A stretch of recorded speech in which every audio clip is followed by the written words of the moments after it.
Now let's see how to print floating point values with custom decimal places. So let's say you have some real value, a floating point value. By the way, this is considered as a double value in Rust by default if you don't mention its formats. So we'll see later how to mention the single precision floating point value and double precision floating point value in the program.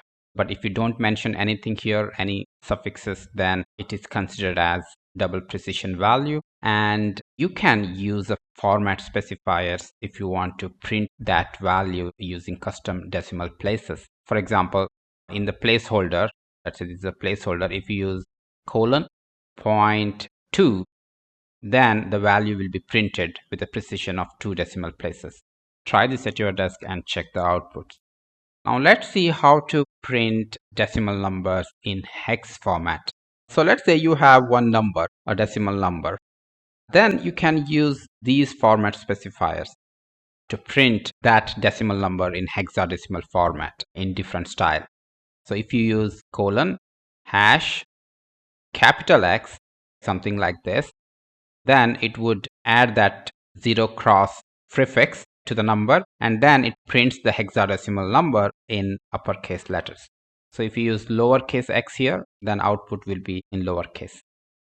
And if you want output without this prefix, 0 cross prefix, then don't give this hash sign in the format specifier. So that was easy, and now let's go to the next part, that is printing a number in binary format. Let's say you have some decimal number. To print a number in binary format, you can either use colon B or colon hash B format specifier.